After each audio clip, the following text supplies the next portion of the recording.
Hold on, hold on, hold on.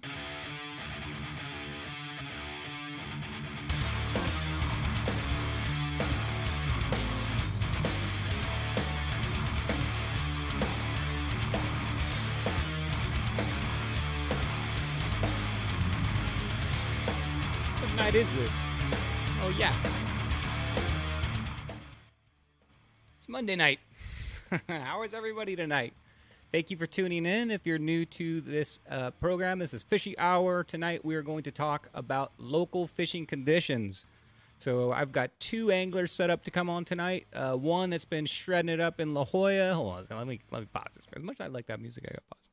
I got one that's been shredding it up in La Jolla, and also I've got a veteran that's been doing it for his whole life, and he's got a ton of good information. So welcome, thank you for tuning in. First off, let's see who was first in chat here. Let's see, Zachary Riggs.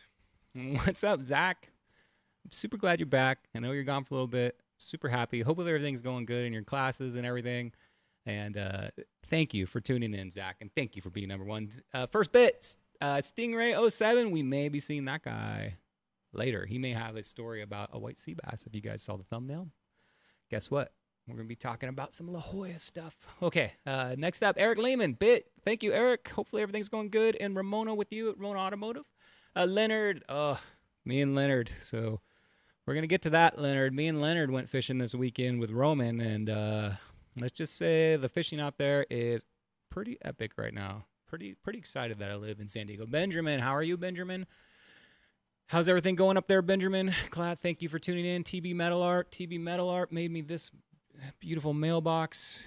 I don't know if he'll ever make another one, but thank you, Todd, for working on all my projects and currently making one. Captain Dan, I'm home. Oh, thank you, Captain Dan. So guys, as soon as me and Captain Dan can arrange a night, we're gonna have Captain Dan on. Captain Dan, we haven't seen Captain Dan since his birthday show. It's time to get our Captain Dan Phil. Probably the most interesting person I know. So Captain Dan, can't wait to get you on.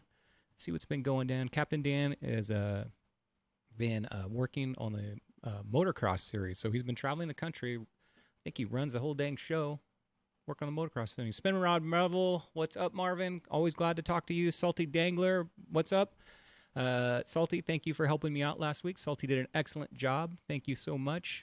Dave Rage, what's up? I know Dave's always fishing. Dave, I always see all these epic posts that you're catching this, catching that. I saw a little blurb this weekend. It may have been a little slow for you, though. Who else we got here? Roy, what's up down in SD? How you doing, Roy? Good to see you there. Dario, you're back. Let's go, Dario. Right. How was your trip? Hopefully it was good. Dave Rage, La Jolla was not so hot Sunday. Yes, I'm going to talk a little bit about that because I actually went fishing Saturday and Sunday. Let's see, Wharf TV, hang in tight, guys. We got Wharf coming up. Me and Wharf are going to chat about some local fishing. Fishing reps, Kevin, thank you. I'm going to talk about you a little bit later, but Kevin, fishing reps, if you follow Instagram, I'm Brian Likes to Fish on Instagram. Fishing reps, check out Fishing Reps, Kevin Nakata. Thank you, Kevin. I'm going to talk about you a little bit for helping me out on the water this weekend. Me and Kevin both fished Saturday and Sunday. Didn't even know he was fishing Sunday, and I get a call on the radio. And I look over, and Kevin's in a yacht. What's up with that, Kevin? Kevin's fishing from yachts nowadays. Arnie, what's up, dude? Hey, Arnie, how's everything going with CCA? Arnie, thank you for tuning in also. Glad you could make it. Oh, my gosh. Look at who's back. I reached out to this guy, and I'm so happy you're back. All Night Hider. All Night Hider is in the house. What's up? Welcome back, Hider. How is Alaska? How's life been treating you? I'm super glad you're back, Hider. I messaged you. Where you been, man? What's been going on? Hider was if you guys are old school and familiar with the MMFC, Hider was a guy that always hung out with us, always had a joke. I'm sure he still does. Hider's back. Glad to have you back, Hider. And let the party begin. That's right, party people. Hider, I'm gonna have you on the show Monday night so we can discuss this 3-month or however long you were in Alaska. I want to know I want to hear all about it. Resurrected? Yes, you are, and been super busy. Hider says. Yep. Who else we got in here? Let's see. Fishing Reps got you already. SoCal Steve, Bit. What's up, dude? How are you? Okay, so I got a question for you guys.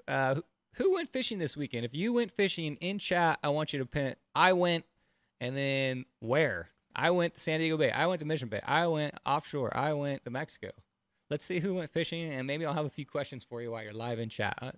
Let's get a quick fishing report from you guys, and then I'll give mine. Oh, you know what? Hold on a second. I got to continue the Fishy Hour tradition, and that is the Pop Top. Right after shout-outs, we do Pop Top. So rate my Pop Top on a scale of 1 to 10. And if you have a beverage, please open and enjoy responsibly. Here we go. Oh, that's a pretty good one. Pretty good one. I got the pinky up glass tonight, too. Drinking the Walmart Seltzer Water Signature Special tonight, baby. That's right.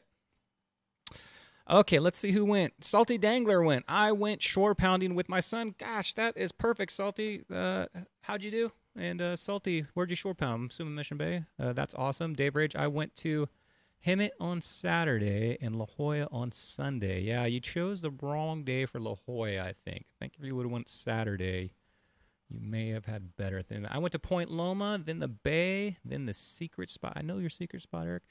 Eric Lehman, the judge, if you guys follow us on Discord, had an epic, I don't know, did you post a bunch of pictures? But I know, personally, I was going to have Eric on tonight, but he couldn't make it.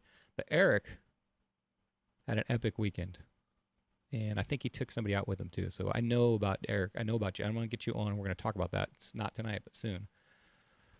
Weather awful this season, but worth it, Hyder says. He's talking about Alaska. Yeah, Alaska. I imagine it can be. Arnie says stellar, 10. Oh, my drink? Thank you. You're the only one that rated it. Jeff, I want to chat about your vagabond boat. Okay, so we are going to have Jeff on the show. Jeff went on I think a 8-day trip. I shared some photos on PB Shoutouts, and definitely going to have Jeff. Jeff is OCT10. He's the owner and creator of One Cool Tuna Lures. And Jeff was out on the Vagabond, I think it was, for 8 days. I don't know if he's in chat right now, but we're definitely going to get him on to talk about that trip too. Let's see who else we got here. Miss the Corvina fishing out there. Operator Spectre. Said that right. Like, you missed the Corvina or you missed the Corvina? The Corvina fishing for me, I haven't been trying for them, but I know if you go down to maybe South Bay, throw that jerkbait around, they're probably down there right now. 10 on the pop. Thank you, Kevin. One Cool Tuna is here. Okay, perfect. So I think I got most of your guys' fishing report. Sound like a lot of you. HTX Polestar Texas chapter in the house. What's up, guys? All right. To whoever stole my copy of Microsoft Office, I will find you. You have my word. Okay, let's move on. Live out in NC now, North Carolina. What's up? What's going on out there? It's like a monsoon season out in North Carolina right now. It's probably lightning and thunder, and that's crazy out there. I've been in North Carolina once in August, and it was crazy. Zachary Riggs says, I went shore paddling with my dad. Awesome. Anytime you can get out, doesn't matter how you get out fishing, just go. That's right. Score 9.5. Thank you, Zach. Okay, so let's move on to fishing reports. So this weekend, if you guys don't know what's been going on in San Diego, there has been, on Submission Fishing Co.'s, if you watch Muto on Thursdays, Submission Fishing Co., Submission Fishing Live, I think it's called, on Thursdays, he talked about, is this the best fishing San Diego's ever seen? And I'm a bay guy, so I honestly, guys, I don't leave the bay. I either fish largemouth bass in lakes or I fish the bay because I'm a bass fisherman. I don't leave the bay unless I hear something major is going on out there. Last year, the bluefin came in. I went out with Kevin and Roman and a few people a couple times to get some bluefin. Really haven't gone out too much since. And I've been listening, and you guys have convinced me to leave the bay. So this weekend, I hopped in my boat. I found this exit. There's a thing in the bay. It's long and narrow. It's called a jetty. And if you go straight out that, you'll see a big body of water. That's the Pacific Ocean. And that's when you leave the bay, if you ever do. You don't need to, but if you ever do, that's where I went. And let's just say, dude, it's crazy out there right now. I heard the rumor that Dorado are out there, and I heard bluefin are out there, and I heard yellowtail are out there, and I heard yellowfin tuna are out there, and I saw, I think, all of them except for yellowtail. What's up, Muto? So I get my fishing report. I'm going to expand it more on Wednesday because Roman went with me, Leonard went with me on Saturday, and you know what? I'm going to show a quick picture of a preview of what happened with us three. 1 second. So here, I'm going to show you. There you go, guys. So something happened. If you don't know who that guy on the right is, that's half of the Bay Creepers. That's Leonard. What's up, Leonard? It's me on the far left and Roman in the center. So here's a preview of what we're going to be talking about on this Wednesday's show. And I want to get Roman involved in that conversation. So there you go. Yes, we did find these weird fish called, I don't know. They're called Dorado, they're called Dolphin, they're called Mahi Mahi, they're called Doo-Doo, Dodo. They have all these weird names, but basically I call that a Dorado. I don't know why one fish has 5 names, but it does. So went out there, was able to find a few of those, got a few of them. And I'm going to tell you the Saturday conditions. If you guys went out on Saturday, that was a really nice day. We're talking 0 W word. It was calm conditions. Clarity was unbelievable. It was crazy. Finding patties was pretty easy because there wasn't a lot of chop, and Saturday was awesome. Skip forward to Sunday, where I went out again. I went out on Sunday with the owner of Cool Baits, Justin. Get him out every once in a while. Got to haul him out of the house. And we went out, and the conditions were very different from Saturday till Sunday this weekend. Sunday, the W word kicked up, created a bunch of chop, and it was kind of hard to spot things, and the conditions just weren't the same. One cool thing I did find when I was out there, like I said in the beginning of the show, I was out fooling around. You know, when you go out there, I think you have a plan of like a area to go. I just go due west. I leave Mission Bay, I go due west. Kevin has shared over time a couple areas. I go to those areas, but basically you're just zigzagging around, looking around, heading west, heading north, heading south, and you're looking for patties. And in the meantime, while you're looking for that stuff, you're looking off into the distance for any type of bird action or any type of surface breaks, or if you get lucky, like a huge boil. And that's basically how this whole fishing goes. It's not like when we're in the bay and we know structure and drop-offs and all that. It's literally roaming. For me, I mean, I'm new to this, so for me, what I've learned is it's just roaming the Pacific Ocean, cruising around, standing on your boat as high as you can get, and looking off in those horizons for fish or for patties. And when you find that, you head on over to it and see if you can get lucky. And that was basically my whole weekend. One thing I did learn, though, from Kevin is he has epic knowledge of all this stuff. I don't know anybody that is out there more fishing for that style of fish. And he was on the radio, and he didn't even know, but he gave me one quick piece of advice, and that is to work your way west, as far as west as you can, and then get to where you want, and then work your way back east, because when you're not looking directly into the sun, you turn around and look towards the coast. You can, on a windy day especially, you can see so much clearer. You don't see all the breaks, and you're looking on the back of these breakers, so it's much easier to see. So tip from Kevin, thank you for that. It was just he just said it right over the radio. I don't think he realizes it, but it was something that changed my day. Once I figured that out, I was heading west and then looking east, still looking west, but I had a much better visual in that direction. That's, I'm a rookie out there, so I'll take any of that type of advice. Let me check in chat, see what's going on here. Dave Ridge says Chris Blevins caught a dodo from the Yak on Sunday. What? He went north, went in, and slayed in the General La Jolla area. Wow. This club is a pretty big. We have all types in this club. We have kayaks, we got float tubers, we got boaters, we've got shore pounders, we got everything.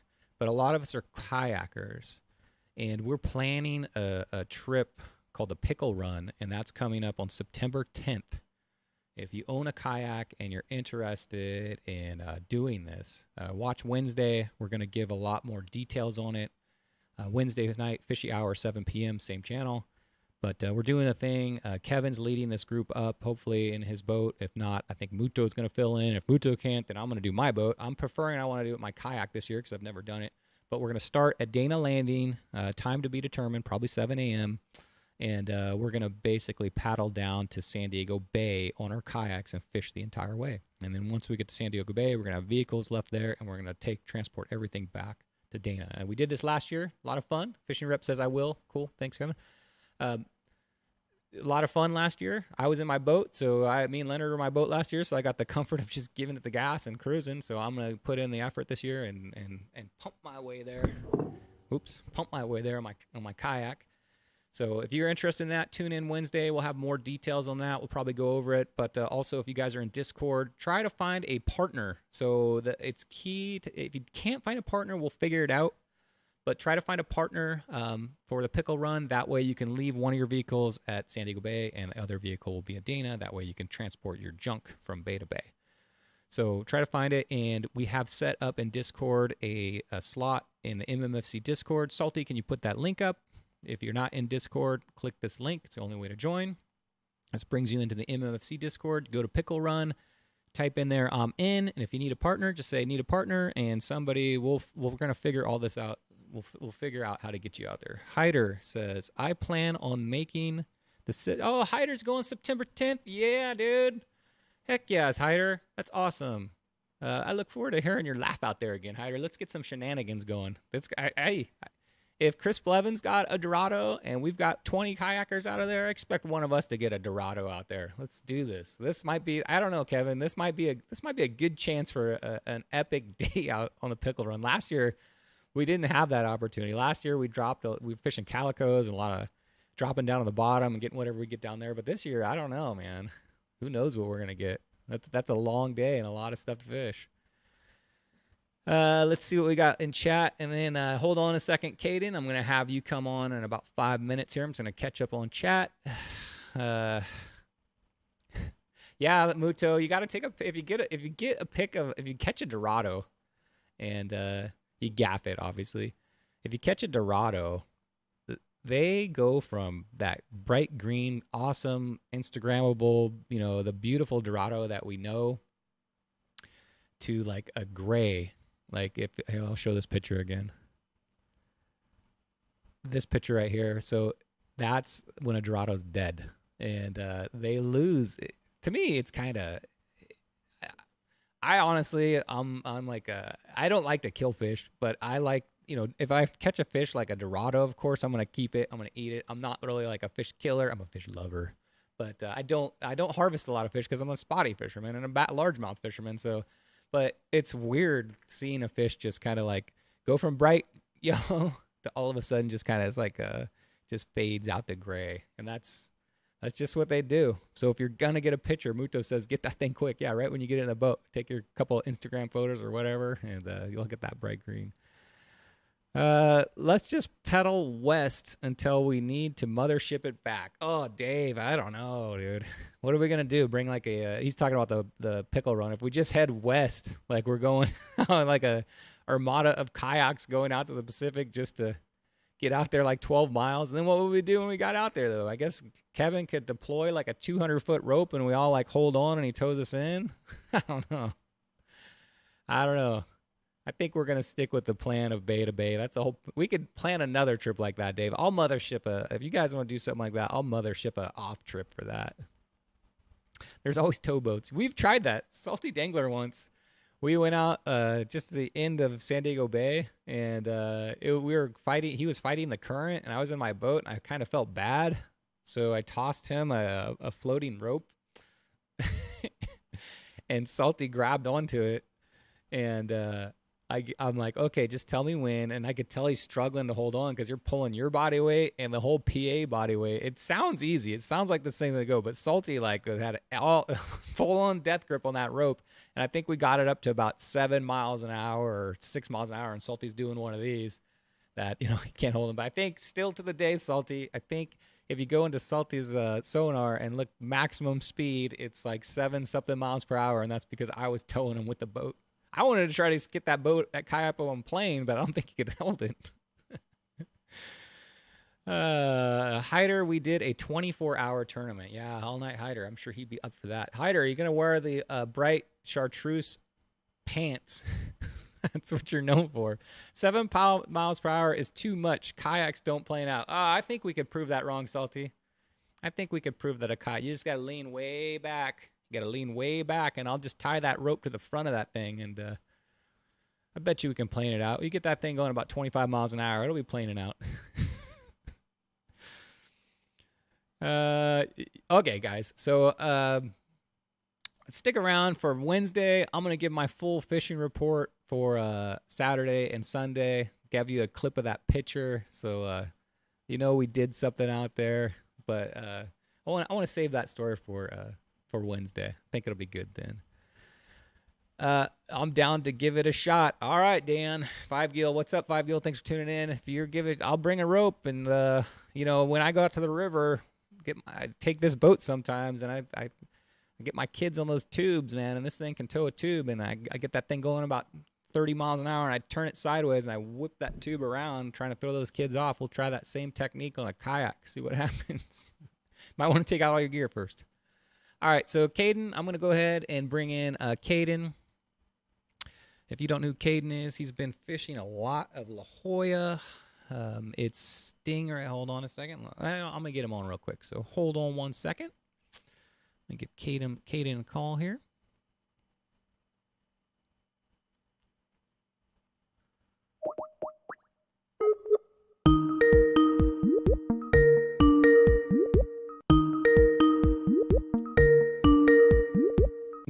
Sorry, you guys got to hear that ring. I don't know how to... unfortunately, I don't know how to turn it off.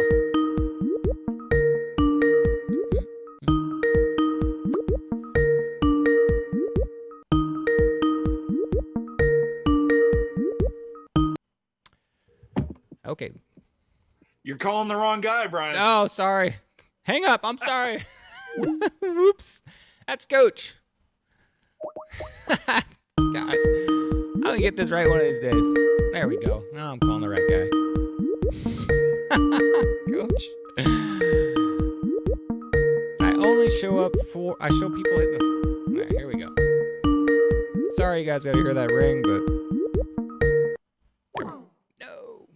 Okay, Caden, so I'm going to get you on here in a minute. Call me back, Caden. Or I'm going to call you back. Only 4 people like this, guys. Me and Roman have worked really hard to try to grow this to 1,000 viewers. Well, I think we're the hardest working 2 guys to get to 1,000 viewers. Could you please hit the like button to help my algorithm to get us to 1,000 viewers? Here we go. Can you help that algorithm to get me to 1,000 viewers, please? And can you hit the like button?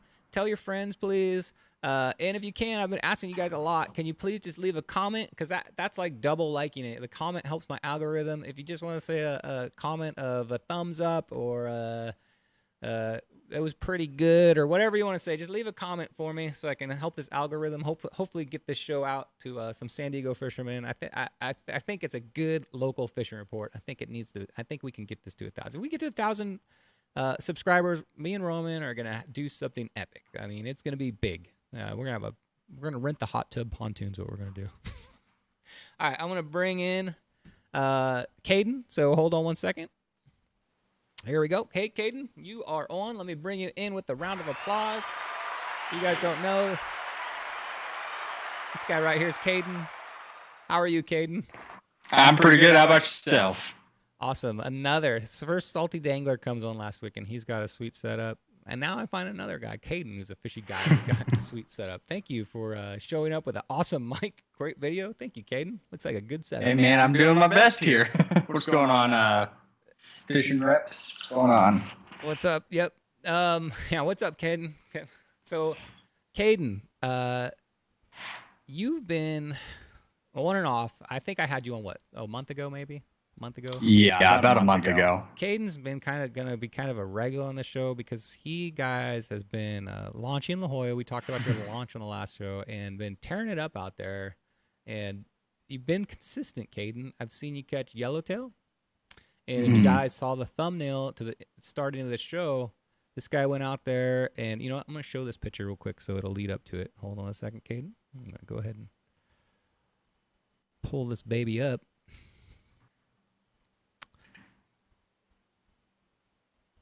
Bam. So right now, Caden, I don't know if you can see that, but I am showing guys. First of all, he's on a kayak. Second of all, how? Give me some specs on this white sea bass you caught out here. We're gonna get to the story of this, but first, I want them to see what this is gonna be about. Give me the specs on that thing. So I didn't get a length on it because it actually did not even fit on my measuring board. Yeah, you got to have a measuring tape for. But when I took it, I took it to get it processed, they weighed it in. It was just shy of 36. 36 pounds. Yeah, it was a nice fish. Wow. So 36 pounds. Looking at that picture, I'm gonna say that thing is over 40 inches. Wouldn't you agree with that? Yeah, it was a crazy fish. So, what day did you catch this on? So that was, I believe that was on a Friday. Okay. I can get the exact day for you. No, that's okay. Friday's general. Maybe a month, maybe a couple weeks ago, maybe 2 weeks ago. It was like 3 weeks ago. Yeah. Okay, so the bite's been really good. So you're launching out. You get to the La Jolla. You do your shore launch. You froze. Oh, keep going. It'll come back. There we go. You get to La Jolla. You do your shore launch. Hold on a second. You do your shore launch, and what was your plan for the day? You get out there. It seems like all of those anglers, we hear what's going on. Like me this weekend, my goal was to get a Dorado. What was your goal right when you head out to La Jolla? My goal was actually going to try to see if I could get another yellowtail. First things first, I was going to try to see if I could get some live squid. But unfortunately, recently I haven't really been able to find them again. But try to get live squid. That didn't work too well, so I was just going for mackerel. So like a La Jolla rookie, when you say try to get live squid, what is your process? What are you doing? I just use a sabiki and cruise the bottom. Try to find where there's maybe some rocks or some mild structure on the floor. Right. I'm sure Kevin will know more about that. He kind of helped me out with the day I caught that yellowtail when I was trying to find squid then. But I've been cruising around all the way from 40 feet to 250 feet trying to find squid again. It hasn't been very successful. Oh, wow. 240 feet squid. Hold on a second, Caden. I'm making sure that the stream is running good. Is the internet still going good, guys? I saw that it said stream died. We got 50 viewers right now, so I hope it doesn't die. Internet died. Let's see. No, I think we're good. Showing good. Stream's bit rate is high. Okay, it's all good. Thank you, Eric. All right, so Caden, sorry. You go out there. You're looking for squid. You're dropping the bottom of sabiki. Your advice is to look for structure, and you're 240 feet deep. You don't find the squid. That was just kind of how I was going about it. When I caught squid the original time, it was not as deep. It was only about 70 to 100 feet. Gotcha. But I know that there have been squid caught in the past around the 200-foot range, so I thought I'd try out to there. And okay, so you don't get the squid. So normally, if we can't get live bait, we go to our artificial. I usually always fish artificial baits. Sometimes like this weekend, we took out a little bit of live bait because live bait's like that's like it seems like I think your microphone's fine. It seems like live bait is a lot of people will mix that in with artificials. Like you're dropping your live bait to see what's down there because with live bait, you don't know what you're gonna pull up in the Pacific. You drop a piece of live bait down on a dropper loop down on the bottom, you could pull up. I asked Coach, you can pull up anything from a rockfish to a shark to a yellow. Live bait is a crazy way to fish out in La Jolla. You don't know what you're gonna get, so. It's you don't go with the live bait, and then what's your day? How are you progressing, and how are you fishing? So for that day, it was kind of slow. I usually started off with my dropper loop and my fly line. I ended up just getting some Pacific Max and some Spanish jack mackerel. Gotcha. Tried that. That wasn't really successful, so I thought I'd just kind of mess around in the shallow areas for calicos. I was just throwing a Z-Man diesel minnow 5-inch with a Warbait's head and caught a few calicos, and then I hooked that white sea bass. And so, all right, these guys, everybody wants to catch that white sea bass. That's like a serious trophy fish. So, if you want to give up some more information about this, I'd appreciate it. But so you're casting in your war baits. What's the weight on that thing? I'll actually show you. I actually have it with me right here. The exact setup. So I was fishing. I was fishing a 3/4 ounce, and I was just burning it in. Yep. Pretty quickly. I don't know if it's showing good on there. Burning it in pretty quickly on the surface. Yep. And that's the color of the head. So you're you're casting it out as far as you can. Fan casting, I'm assuming something like that, or casting towards kelp. You're letting it sink like count to 10, or are you just hitting the water and burning it? I was hitting the water and burning it. Gotcha. That's why I was kind of surprised that I ended up getting that white sea bass because it hadn't really had time to fall. It was like darn near on the surface. No kidding. It must have been chasing something, and you know what I mean. I'm not a white sea bass expert, but most of those I hear are not caught up at the surface. Yeah.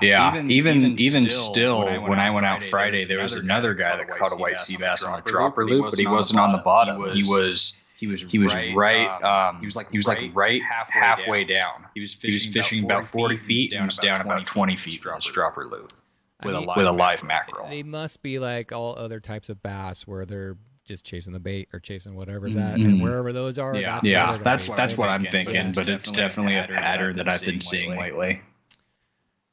White sea bass, that is awesome. So you're burning it in, and it looked like you're fishing like a 200 size reel there, like a kind of a, what size reel is that? 200? What was it, a Tranks? It's actually a Tranks 200. Yeah. So it Tranks 200. Yeah. So when you hook into a 36, you said 36 pound or 40 pound white sea bass? 36. Yeah. What do you have for line on there right now? 12 pound. Oh, just 12 pound mono.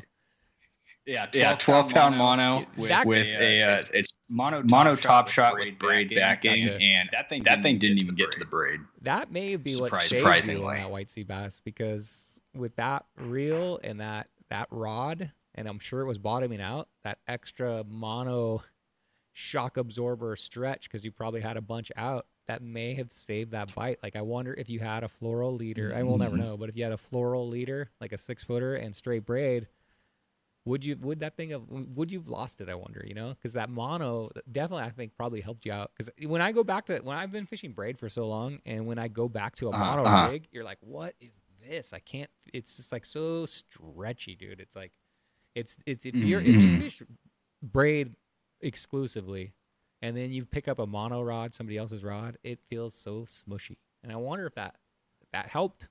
I'm sure it did. Yeah, I credit a lot of it to the rod too. That's actually one of my favorite rods. It is, I believe it's Major Craft's first U.S. domestic production rod that they have, and that thing, I got thing back in 2020 during the 2020 Fred Hall show, and they don't make them anymore. So that rod I've caught probably close to the 1,000 fish with that rod, and it's done me good. Let her tether that thing on, dude.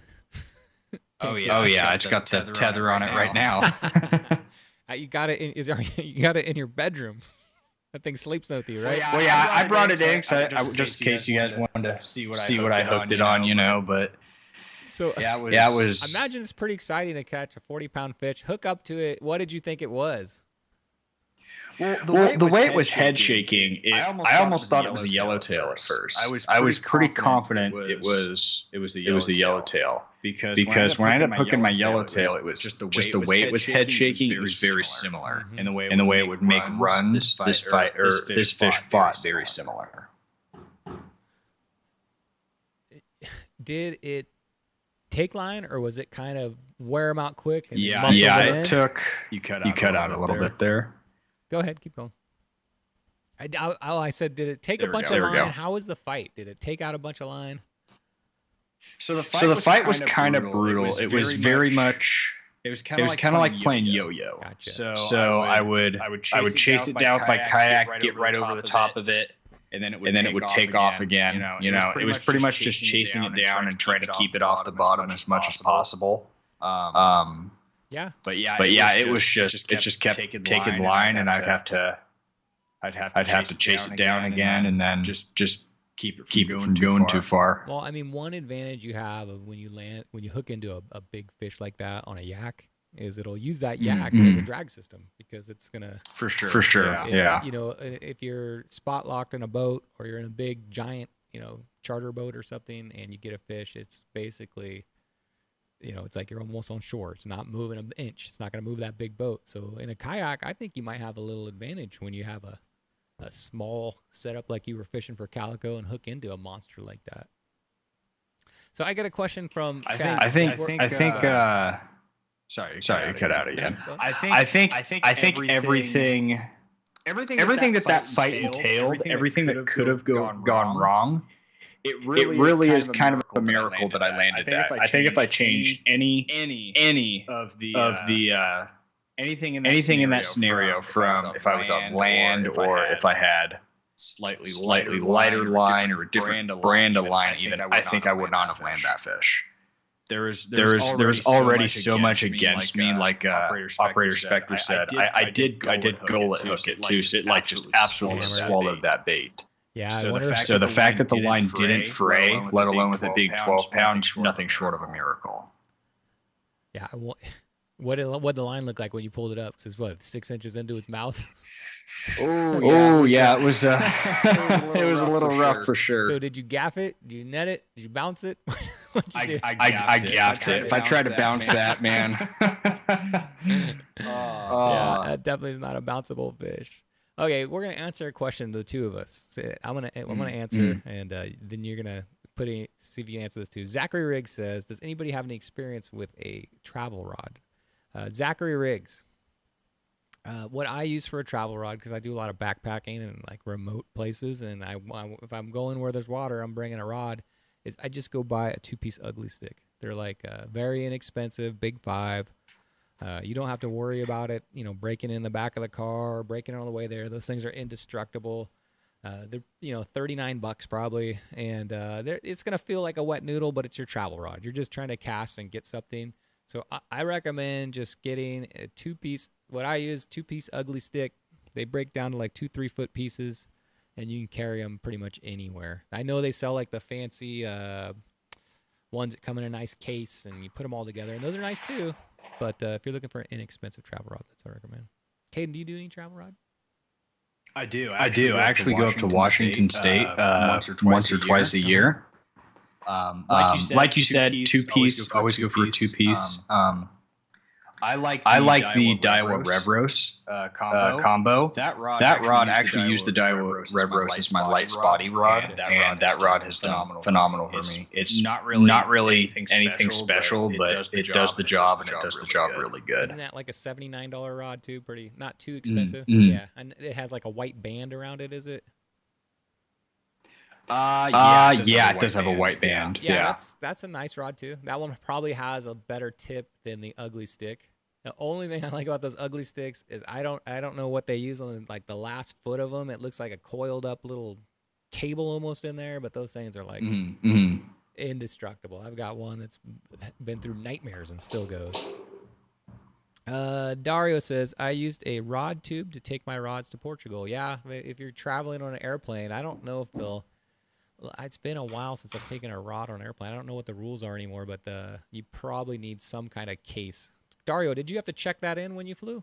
What would they let you do with that rod tube? And was it a short one? I'm assuming you put 2-piece rods on there. Yeah, good old fiberglass. Yep. Ugly sticks. I think everybody at some point in their fishing career, usually the beginning, has owned an ugly stick. I don't know. They sell them at Walmart, sell them at Big 5. That's usually where we all start out, and then it turns into a total nightmare of more and more and more. But we still have that good old ugly stick in the back corner. Turns into 20, 30, 40 rods laying in the garage. So, Caden, you fished this Friday. No white sea bass, I'm assuming. Oh, we switched you a little over there. No white sea bass, I'm assuming, this weekend. So how is this Friday's fishing? Let's give a current report on this Friday. So this Friday's fishing, it started out pretty nice. It was both the launch and the landing were probably the easiest I've ever had. However, when I went out there, the waves they weren't bad. They were definitely manageable, but they were just aggressive. they were very, the time in between them was pretty long, but the actual speed of the waves was fairly quick. So when it hit you pretty quick. Taper off for a bit and then smack you again. It was kind of annoying.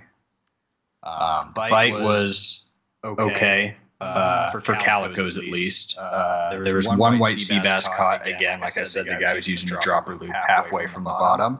Gotcha. Similar size too, so they're catching nice ones out there. On the kayak? Yeah, he was on a kayak. Wow. So the white sea bass are out there, huh? That's probably gonna. A lot of people are probably listening to this and they're gonna be like, oh, I want to, white sea bass. A lot of people need to put that on their bucket list, right, of a kayak fish. Because I know a lot of these guys, and I know a lot of them want to get one, and that's not like an everyday fish. I don't think that's like a trophy. If you go out there to La Jolla and you get one of those. So yeah, well, you got Friday information, guys. That was what, 3 days ago that they're out there right now. So if you're looking to get one of those. This guy's giving you the information. All right, one story I want to share too. So I'll continue about the Friday. What was your catch for Friday? So my catch, I ended up getting 3 calicos. I only ended up getting 3 calicos. So I ended up going board. I went probably 2 or 3 miles off. I was just trying to see if I could find any kelp. I wasn't able to find any. A lot of very large mackerel in the area, but other than that, it was really stagnant that day. I know Salty Dangler said the kelp is like pushed really south. Yes, like yeah, kelp it's all sometimes like this time of year in the past has been all the way up to like the point, and this year it's gone way south. So to get to that kelp, you've got to make the journey. If it's long, down there. Did you make the journey down there, or did you just, when you said you went 2 miles, or did you just go 2 miles out? I went straight west. I didn't go much south. That's gonna be my plan next time I head out there. Gotcha. But it was the kelp definitely that is still around the point is fairly pressed against the bottom currently. So it's all. So you're feeling it down there, sticking but it's up. visual. You can't see it. So those things have broken off, maybe. Yeah. Yeah. Well, it doesn't. No white sea bass this weekend, but calico. Hey, we'll take them, right? Bass fishermen. Gotta like those things. Calico are always a fish that's around and always a fish that's fun for me, especially when you're fishing like lightweight gear like you. And you know what? Calico. You're talking about the snot rockets or the calico? No, I'm talking about the calico. Forget those. Forget the barracudas. You know what I heard of a lot is the bonita. I guess it's not that time of the year, but I haven't heard a lot about anybody catching the bonita. They must be out of here. It must be too much pressure from the Dorado and the tuna right now. I got a small one the day that I got that white sea bass, but other than that, I haven't seen any since. It seems like they were here and they were like a nuisance. There were so many of them. It's like, oh, bonita. But I don't know if they've gone up north or they've gone down south. But it seems like they've cleared out. Yeah. The water was really warm too. It was 70. It was almost 76 water temp. Wow. I know when I went fishing out, I'm going to talk about this too on Wednesday. When I went fishing and you went, let's say 9 miles out, it was 71 to 74 degrees depending on, what little section you were in. So out there, it's even 74 degrees. It's wow. Crazy. Yeah. And I'll even talk about this on Saturday too, but something that Kevin pointed out to me is you go out there right now and there is a weird temperature section where like cold water, my cat's licking me here. There's a section where cold water is meeting like a little bit warmer water, and it's a dark blue. And I haven't seen this. It's like dark blue water hits light blue water, and you can actually see these two different water temperatures. Like it's like I don't know how to describe. What am I describing here, Kevin? Current breaks. Yeah, you can see. I've seen pictures of that before. That's always been really cool to see. It was. I've never seen it in person. Me and Kevin were fishing. I don't know, Kevin. What were we? Maybe 7 miles out. I'm gonna say, and you can see these weird current breaks. It's exactly what you would think it was. It's dark and light meeting, and then it's a long line of it. It's really cool. Izzy, what's up? Good evening, everybody. Hey, Izzy, how are you? We're dying up here in Ramona, aren't we? When is this hot summer gonna end? Fishing Rep says the kelp died since 2012 and has never. Why is that, Kevin? Is it because of the temperature of the water? I wonder. Yeah, since 2012, he says it's Dave Reg says, I did catch a 1 pound bonito. Thought it was a mac at first, so I guess they're still out there. Carl Black put 9 hours on the water today. Chase Dorado could not get them to bite. Ugh. Carl, that was us on Sunday. So the conditions from Saturday to Sunday were like night and day. The W word picked up, and the conditions changed a little bit, and I could see when you find a patty, I could see Dorado everywhere, but they were totally lockjawed. It was very strange. Yeah, Fishing Rep says, yep, my theory is the urchin population is out of control. Ah, interesting. There's one way to test that theory. Who wants to go for a swim? I bet Roman would. I heard urchin tastes pretty good. I'll pass. It's a hard pass. It's a hard pass for me. Caden, so your La Jolla report, congratulations on that white sea bass. Anything else you want to add about that La Jolla report before I send you out? Other than that, yeah, not much. So what's your fishing plans for this is Labor Day weekend? We got 3-day weekend. You got 3 days off? Yes. What's your fishing plans for this weekend? That's a good question. I originally was just going to kind of get everything set and ready for the pickle run. Gotcha. And that way I'm not shuffling a bunch of gear around, because if any of you know me, you know I'm really OCD with my gear, and I like to have everything perfect before I go on like a big trip like that. So you're gonna clean your reels, you're gonna change your leaders, you're gonna check your line, you're gonna clean out your boxes, you're gonna get it all organized, and that to me sounds like a nice weekend in this long. Sit back, maybe watch some King of the Hill or something. Play some video games. There you go. Go fish some of the local ponds, but I bet if this heat stays on, La Jolla Labor Day weekend, that beach is gonna be crazy. It's gonna be so many people out there. All the it was crazy Friday. Yeah, I bet. What time did you get out there? I got out there early again. I get out there around 5:30 and launch around 5:45. Oh, okay. So you're out right when the sun comes up, and I'm assuming the beach goers and the tourists aren't there yet. So you get in and you drop it off and you go park and you get out, and when you come back in, it's a beach towel mayhem.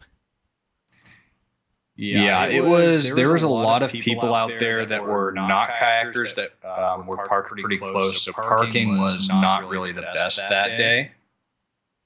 But I was still able to get a somewhat decent spot. Yeah, this time of year, I don't think there is like maybe a weekday on a Tuesday if you get lucky. But this time of the year, man, everybody's going. That beach is awesome. Everybody's going down there. I do like to go on the weekdays. Yeah. Yeah, you get a lot less boat traffic out there too. So, Caden, congratulations on the white sea bass. Thank you so much for the report, guys. Caden, what was your Instagram again? It's Stingray_SoCal.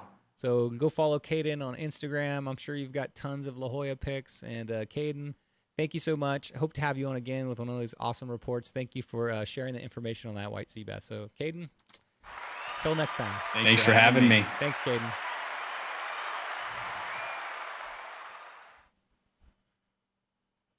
So there you go, guys. You heard it right from Caden, that giant white sea bass. So they're out there. And he also has caught yellowtail. And it sounds like he's running the gamut out there, man. Is there a word for when you catch a yellowtail, a white sea bass, a calico, like the whole gamut of fish out there? I guess, Caden, what you need to do now is get a tuna or a Dorado.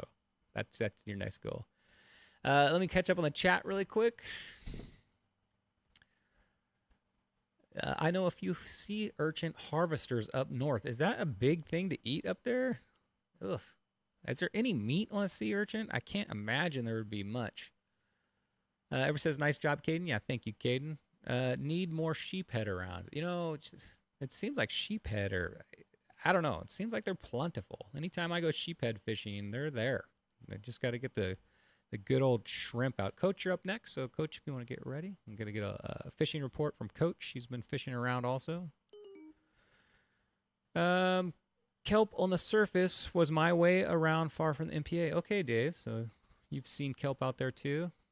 All right. Looks like I'm pretty much caught up on chat. Come on, Hyder. Izzy says, "Hey Brian, any freshwater fishing lately? I was at Lake Sutherland last week. It's low on the water with the drought." Oh, Izzy, that is one of my. It's if you guys don't know Sutherland, it's like it's a lake, a small lake up here in Ramona, and it's I don't say it's a hidden secret, but Ramona's so far out here, a lot of people don't get out there, and I've had some good fishing days on that lake. I usually don't talk about it a lot, but Sutherland, small lake, but from last year, Izzy, to this year, it's gone down 17 feet. Spots that were really good have a 34-foot section now is 17 feet. And I don't know if you guys follow like videos of like Lake Mead. There's some good guys out there that do these Lake Mead videos that show what the drought is causing on these lakes. And Lake Mead, if you go to Lake Mead, there's a launch ramp there, and they've got a sign where the water was in like 2013, where the water was in 2020, all the way down this boat launch ramp. And it's amazing to see how much water we've lost in our local lakes lately. I'm assuming it's the drought. I know Lake Sutherland is basically rain and snow fed, and I'm crossing my fingers that it doesn't get much lower, because I don't know, Izzy, if that boat launch ramp's going to hold up. I think when it gets too shallow, they may cut us off from that. It's a seasonal lake, too. I fished that, I'd say 2 months ago, Izzy, and bass fishing is always pretty good there. Love that lake. I love it because it's close, too. But yes, it is sad seeing our local lakes suffer like they are right now. What's happening at Lake Mead is crazy, Arnie. I know. It's crazy. I watch this father-son, I can't remember the YouTube channel, but they go out maybe once every week or two, and they film this. They film the shoreline, and crazy things are popping up. There's boats that sunk 30 years ago that are standing up. They're finding things in barrels. It's crazy. Lake Mead is crazy. I fished the U.S. Open at Lake Mead 2 years ago, and on that tournament we had 250 boats, and we had to get all those boats in the water in the morning, and it took hours because the launch ramps there are down to like one launch ramp for the lake and like one lane. So this year they've moved the U.S. Open to Lake Mojave, which is coming up. I'm not fishing it this year, but it's coming up. But they had to move that. That's like a huge tournament. They had to move that because of that. Didn't they find bodies? Yes, Todd, they did. Unfortunately, those have been, the more and more this water goes down, the weirder and weirder stuff it seems like they're finding. Yeah. Who knows how long those bodies were there? Could have been back in the mob days and put them in a barrel and toss them in Lake Mead. 4 bodies found, Salty says. Oh. Yeah, Sin City Outdoors. That's it. Cool, Tuna. You watch that too? Yeah, it's a father-son combo, and it's pretty cool if you guys want to keep up on that. It's very interesting to see Lake Mead do that, and our local lakes. Not quite to that, but I don't know what they're gonna do with the Lake Mead, because that the Hoover Dam is that powers electricity for everybody, it seems like. So I don't know if they're capable of filling that thing, or what's going to happen here. But they in those father-son videos, they show these big pumps, and there's like different levels of pumps, and they're getting down to like the final pumps, and all that water is, feeding farms and Vegas and everything. So I don't know what the plan is. I guess we're going to find out.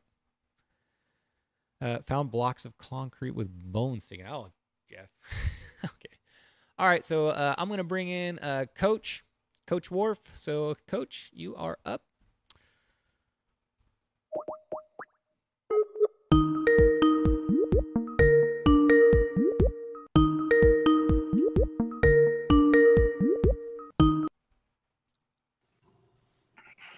So, all right, let me bring in Coach. If you guys don't know, this is Coach Worf.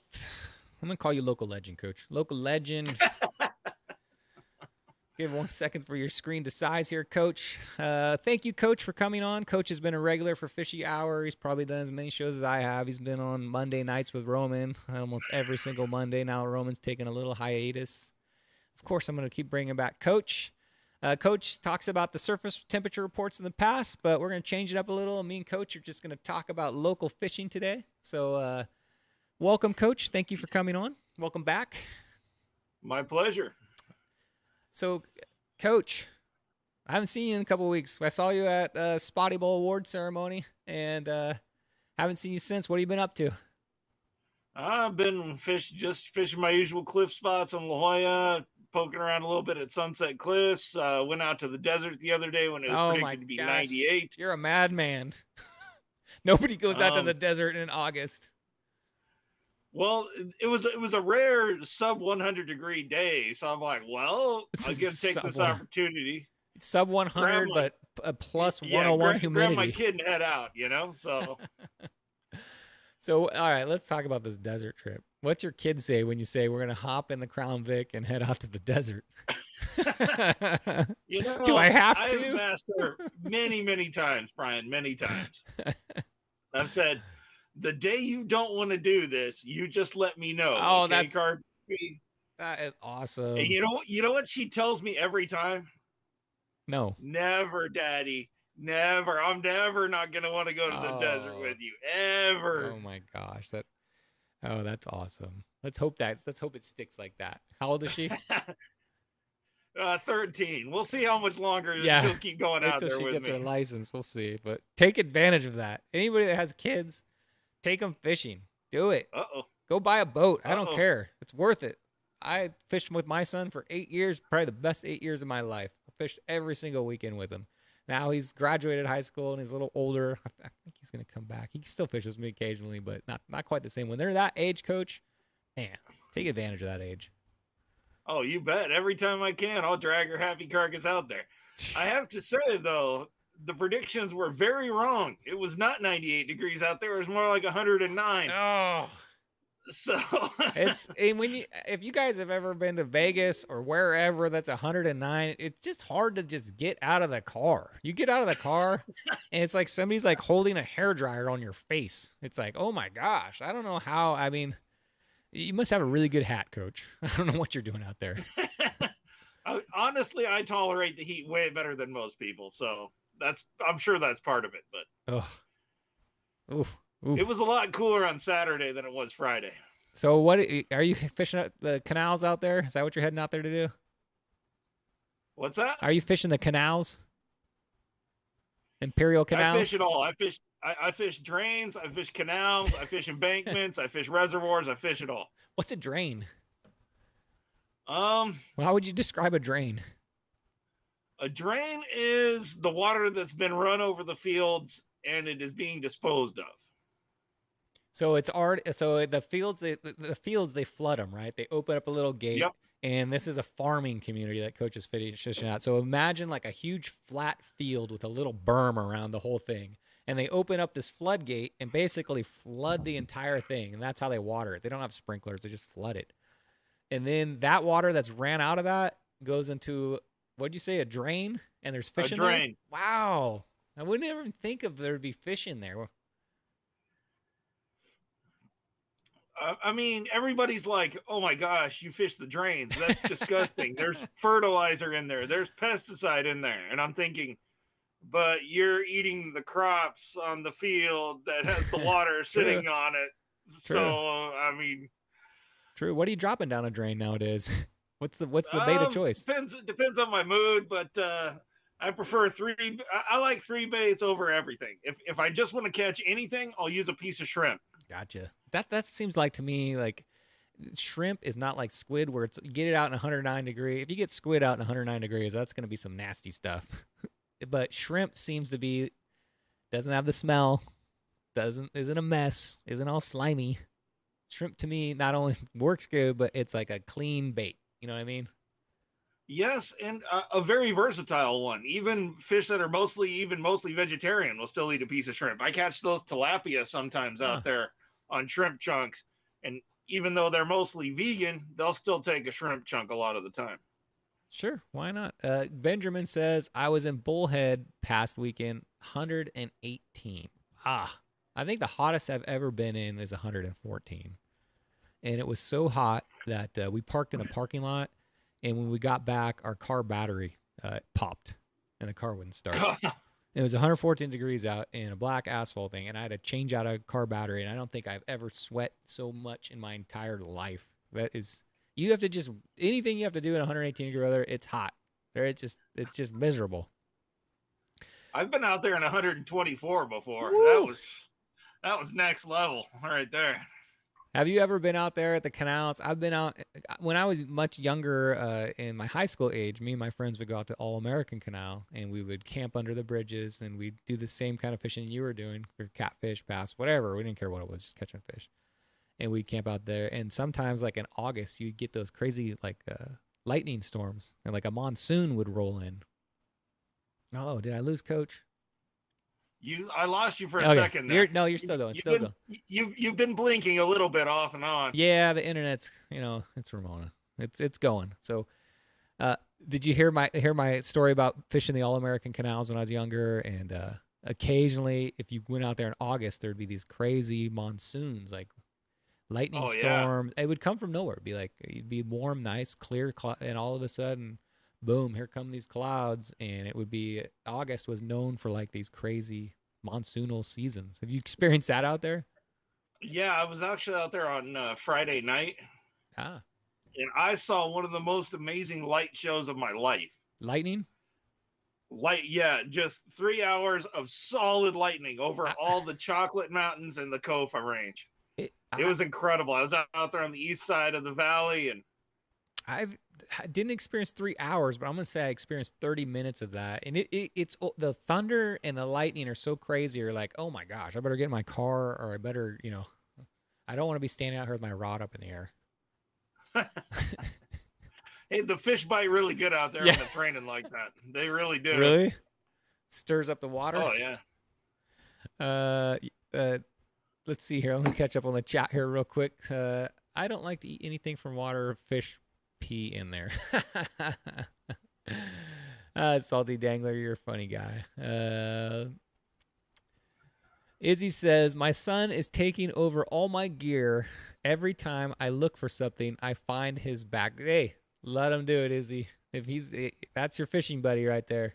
It's community gear now. When your kids get into fishing, and for me, when my son got into fishing, and I could come home and talk about fishing on the couch to somebody, and he's talking about gear, it was perfect. Let him take whatever he wants. Hyder says, rotten squid is about the absolute worst smell I've ever experienced. I once, I think it was last time I went out on, it was a while ago. I left a package, that package of squid in the back of my boat, like in the live well. And I forgot about it. And the next time I went out fishing, I opened that thing up. Oh my gosh. I agree, Hyder. That stuff, when it goes rancid, it is. And you can't get that smell off. You can bleach it. You can scrub it. That sticks on a boat for a long time. All right, so you fish in the canals. Let's talk about your. You know what, Coach? You got your ear on the community. Let's talk about what's going on in this epic fishing conditions out in the Pacific right now. All right, well, we got 75-degree water from the border all the way up past Santa Monica Bay. Hold on, I think my internet's. How's the internet running? Go ahead, Coach. Sorry. I mean, I don't remember ever seeing this volume of Dorado this close before. But at the same time, what's really made this one of the most epic bites ever is it's 250 miles long. That's crazy. I mean, the boats out of LA are posting 600, 700, 800 Dorado days. Have you ever seen Dorado? I'm not an offshore fisherman, but I've been fishing for a long time, and I don't remember hearing this type of Dorado bite. I've heard about it in Mexico, down south, but I have not. In my limited experience on offshore, I've never heard of anything like this with the Dorado. It was enough, Coach. It was enough, Coach, for me to get out of the bay, and it takes a lot to get me out of the bay.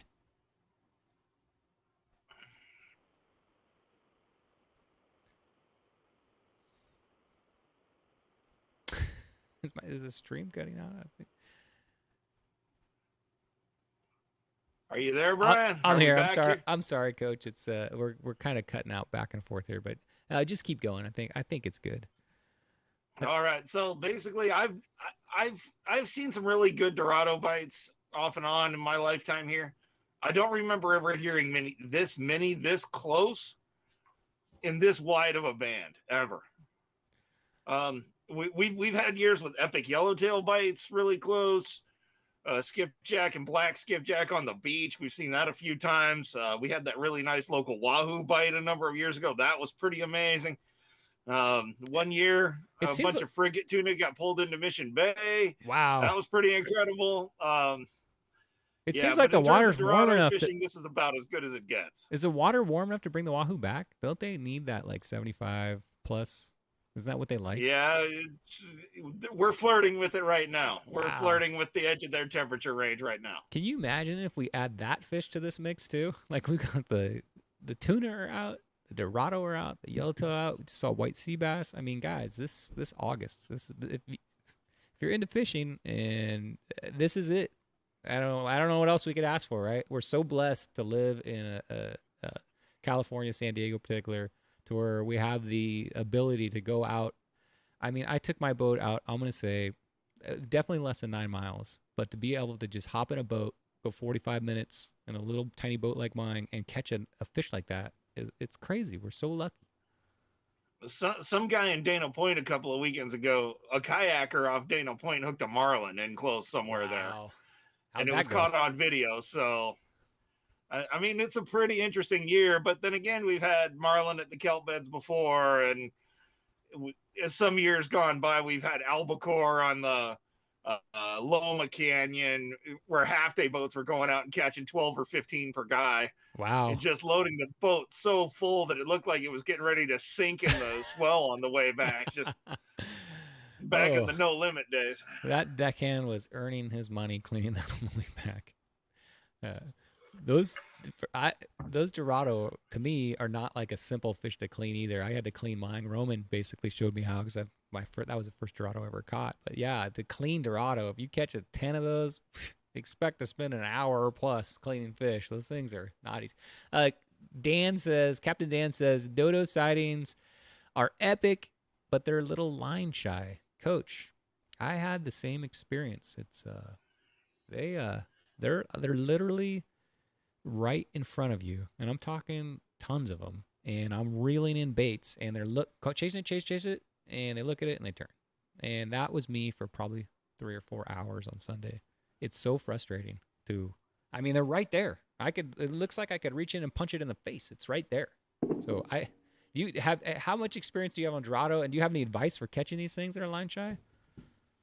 Well, when they're not all fired up and just eating anything that enters the water, yeah, it can be a real challenge. One of the old school ways to get Dorado to go is set up a chunk drift. So basically, you just snip a piece off of a and toss it back every 2 or 3 minutes.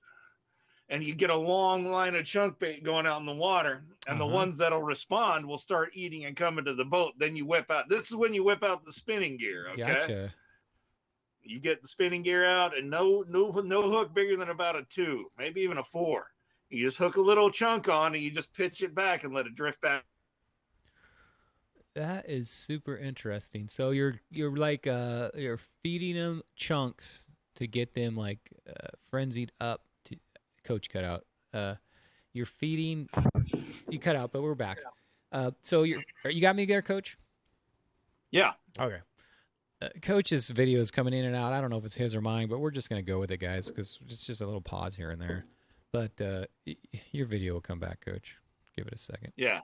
But so that's interesting. So you take chunks. You're taking your live bait. You take your dead live baits, right? You take them into small chunks. You throw it out there. You let that drift, and those Dorado may react to it. It makes sense. They're biting those chunks, and then once they start reacting to it, you start throwing out a chunk because they think it's they had a few tastes and they didn't have any hooks in it, and now you're gonna get a Dorado.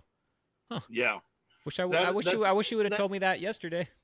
That is a very old school way when Dorado aren't really feeling too cooperative. You get those chunk baits out, and the key to it is you make as long of a chum line as possible. Gotcha. So literally thousands of fish have a chance to look at a chunk and eat it and follow it to the next one. But you're not really throwing out a lot of bait. It's just a little bit consistently. I am definitely going to try that next time I go. I'm probably going to go this weekend. I'm going to try that. I'm going to call it Coach technique. I'm going to try that. So what about any other techniques on those Dorados, those picky ones? Anything else you can add to those? I still got you, Oh, Coach. there we go. Yeah. I'm There so we sorry, go. guys. It's kind of our internet's bouncing around. We'll get this story ended, Coach. We'll get it going. You're still on. You're good. Yeah. So I mean that's a very old school way of going about it, and not all Dorado will respond to the chunk. The idea is expose as many as possible to the idea of eating a piece tossed out every minute and a half or 2 minutes, and you just make that line as long as possible through as many of these Dorado as you can. And when they start responding and following it to the boat, that's when your lightweight spinning gear, your small hooks come into play. You kind of hide the hook in there and pitch it out and open the bail and just let it drift back. And that's a very old school just fly way line of it, right? Just fly line on number 4 hook, bait hook. Yep, that's it. 12 or 15 pound spinning gear, something nice and light, and loosen up that drag and let them jump a few times.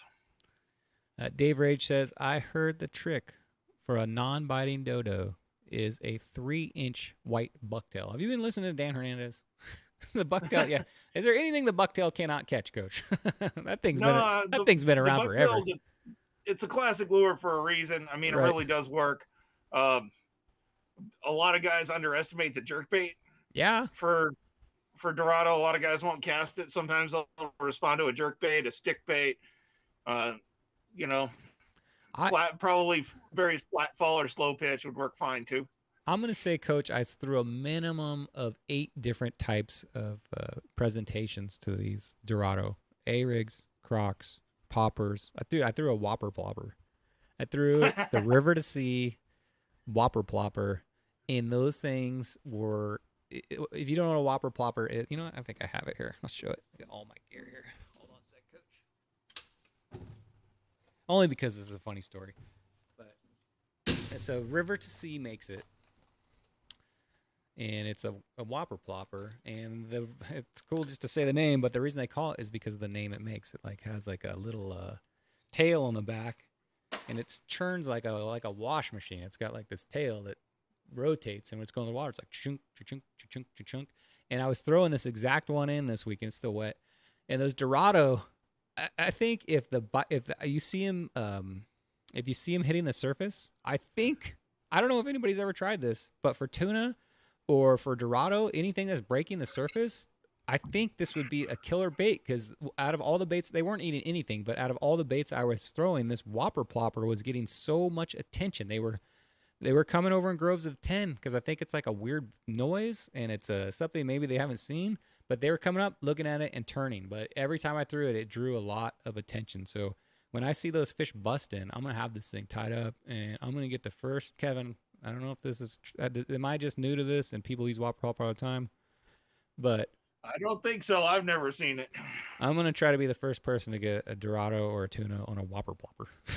I'm sure it's been done, but it's interesting, because you think of we throwing the stick bait, right? And we're throwing the popper, right? And it's basically similar type of fishing, right? Top water, a lot of action on top. And, but it's super easy. The popper for new anglers, it's kind of hard to get a good popping technique. And for this, it's just cast and turn. So it's super easy. So I don't know. Try it out, guys. Beat me to it. See if somebody can get one on the whopper plopper. I threw everything I had, says Carl Black. They would follow my popper to the boat and didn't bite. Yep. I'm finding out that is Dorado. If you look in the water, Coach, the bait they're eating, and when we were cleaning our fish, they're like the size of your pinky. The bait they're eating, it's tiny. It is the smallest little bait. So I don't know if they're just so gorged on that size that they're so panicky. If it's not that's all they're biting, is that little tiny. I think they're anchovies. I'm not sure what they were, but they're just tiny little baits. Did I lose you, Coach? No, I'm still here. Okay. So, Coach, how's it been going from the rocks? Our last fishing report. So, Coach, if you don't know, Coach roams our local shores. He's got, I don't know, how many spots you got, Coach? 50 local spots that you roam around on? I got probably 20 or 30 that I use routinely, and I'll kind of switch between based on conditions. Gotcha. Any good reports from the shore lately? No, it's been terrible for me. The salad, we had that low interval swell that was pretty tall come in a couple of days, like a week and some back. Yep. And combined with some really low tides, man, it just ripped the surf grass off the rocks everywhere. On some of the beaches in La Jolla, it's piled 8 or 9 feet thick. Wow. The only hope is really to go at as low of a tide as you can, because then some of that salad will get left on the beach. But it's been brutal. I haven't done very well. I did pretty good a couple of weeks ago before that short interval swell rolled in. Since then, it's been rough. For a couple of days there, La Jolla was filled in pretty good with sand. That was pretty ugly. Mm-hmm. But this large swell, in the meanwhile, has ripped most of that sand back out to sea, which is good for what I do. But need some of the salad to clear up first. Nowhere to cast then, right? Second it hits the water, you're tangled. Yeah, I mean, you know, I'm a filthy cheater, so I do things like chum and, throw bread in the water and stuff to try to bring those fish as close as possible. That's not cheating. That's a coach creation of your own spot. There's no cheating in that. I'm a filthy bait user. And that's all I can say for myself. But if you can't find a spot, you create a spot. If you're fishing 10 feet away and you're getting tangled within 3 or 4 seconds, yeah, it's rough. Move on somewhere else. Yeah, I mean, I looked around. The spots that didn't have salad weren't really holding fish that I could target, and the bait thieves have been real bad for me. And I don't know. I don't even know what to say, but oh no. Hopefully, hey, you know what? Here's something we should talk about real quick. We got really hot weather coming up this weekend. Yep.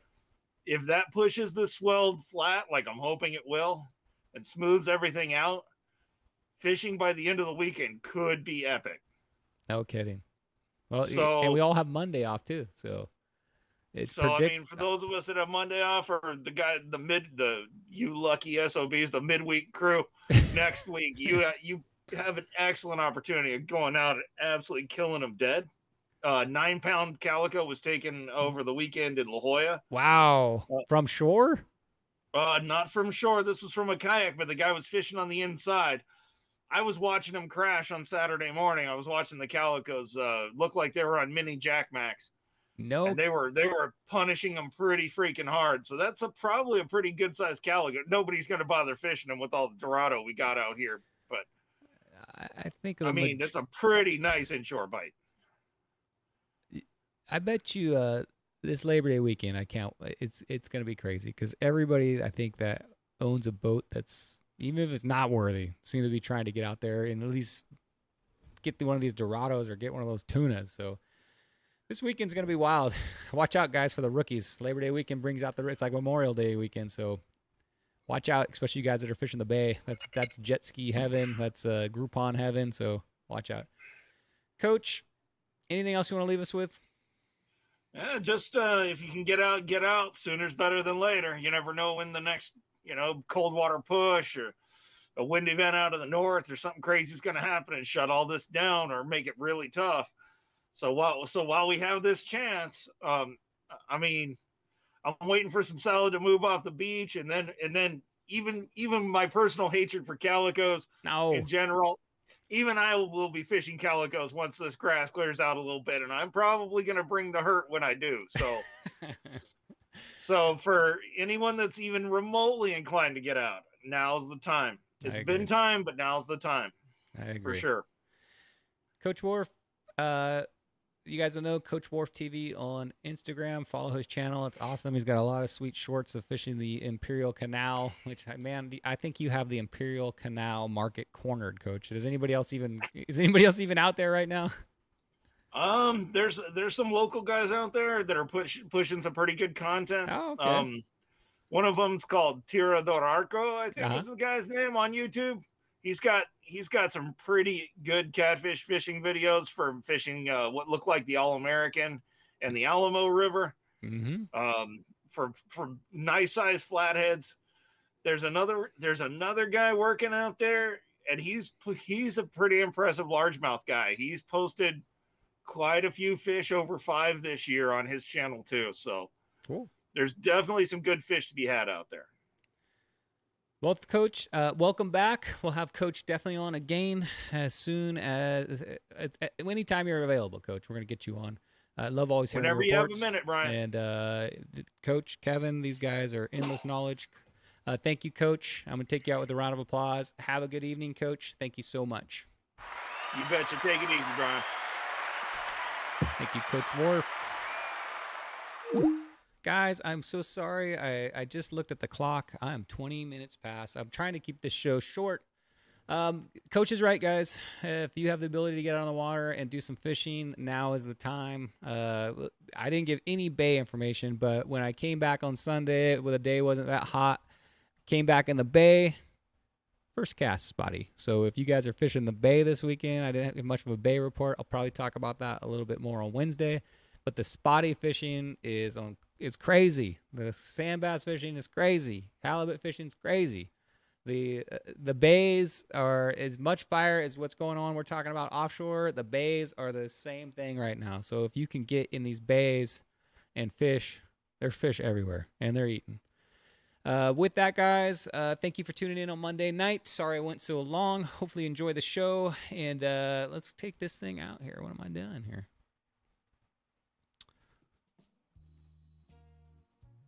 Take this show out. Can't go to bed until you hear this song, right? So I'd like to thank, let's see who we got here. Doug, Ruben, El Sueño, thank you for tuning in. Wharf Coach TV, Coach Wharf TV, thank you for tuning in. Richie Rich, thank you. Thank you so much. You're always contributing to the show. I do appreciate that. Sorry I didn't get to everybody's chat. It goes fast. It's hard to read all that. Benjamin Moore, thank you so much. Jeff, One Cool Tuna, check out OCT10 Lures. Check those out. One Cool Tuna, Jeff. All Night Hider, you're back. Thank you. Can't wait to fish with you on the Pickle Run. TV Metal Art makes this amazing art, made these amazing belts. Thank you, Todd, for tuning in. Fishing Reps, great show. Kevin, anytime you want to call in too, please let me know. I'd love to hear your reports. I know you're always out there. What does a whopper plopper sound like? Cha-ching, cha-ching, cha-ching, cha-ching. Sounds like a wash machine, kind of. Carl Black, thank you. Thank you. SoCal Steve, what's up? Dario, good to have you back also. Missed you at the Spotty Bowl Awards. Leonard, epic weekend, dude. Can't wait to talk about that on Wednesday. Good fishing with you. Good to be with you again, Leonard. You're a good friend. Thank you so much. Let's see, Dave Rage. I'm not missing you. What's up, Dave Rage? Always contributing. Zachary Riggs, I don't know if you're still in here, but thank you, Zach. Always a great contributor to the show and to our Discord channel. I do appreciate all you guys. Izzy, we're going to survive this summer in Ramona, Izzy. We're going to do it. Scared Dos Picos Park is going to dry up on us, though. All right, guys. If I didn't call you out, I'm sorry, but thank you for tuning in, everybody. Tune in this Wednesday. Me and Roman are going to talk about our epic day on the water. That guy, I'm going to tell you, Roman's a nut. Leonard's a slayer.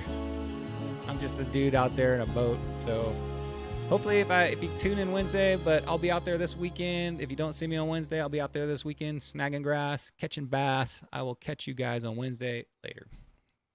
You guys are amazing. Thank you.